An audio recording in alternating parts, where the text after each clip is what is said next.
échec, mais moi je pense qu'on est allé là-bas pour déclarer l'échec des 20 années passées, entre Rio 92 et Rio 2012.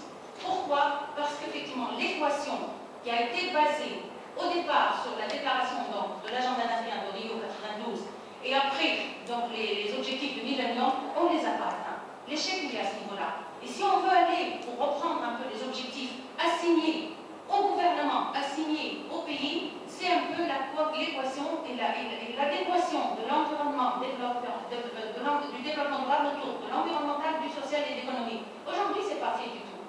C'est cet échec-là qui est constaté aujourd'hui. Et si on assure à mettre l'équation en harmonie, on fera de l'économie verte.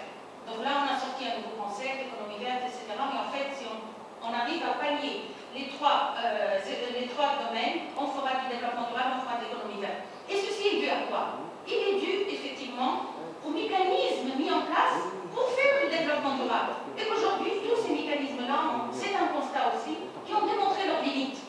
Donc il faut changer de mécanisme, il faut changer d'approche, il faut peut-être aller vers des approches, comme a dit Mme Gowen, vraiment des success stories, des réalisations concrètes et de les faire remonter vers des décisions politiques, etc. Donc ça, c'est un peu ces systèmes-là, c'est un peu ces mécanismes-là qui nous ont fait, nous, en tout cas en Tunisie, nous, d'intégrer la société civile. Donc il faut pas, on ne se le cache pas.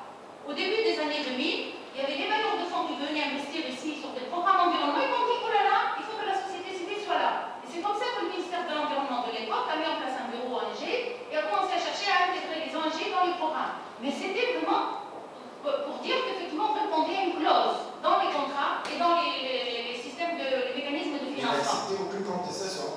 Non, aujourd'hui, je vous dis, il n'y avait pas de contestation de la part des ONG. Il y avait une approche de les intégrer dans les processus. Donc là, c'est différent, hein, c'est complètement différent.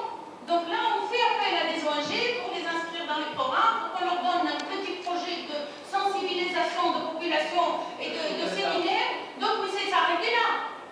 Le paradoxe, c'est qu'aujourd'hui, ici même au CITEC, nous avons un grand projet et où nous avons besoin d'intégrer réellement la société civile dans une approche participative qui a été donc lancée dès le début du projet, depuis 2005. Et aujourd'hui, on a fait un appel d'offres pour demander aux ONG de s'impliquer dans le projet, dans la mise en œuvre de tout un programme d'approche participative basé sur le respect de la biodiversité dans le golfe de Gabès. Et les ONG nous font des offres qui ne sont pas recevables. Donc l'ONG a besoin de se développer elle-même. Elle a besoin de s'organiser et elle a besoin de se positionner.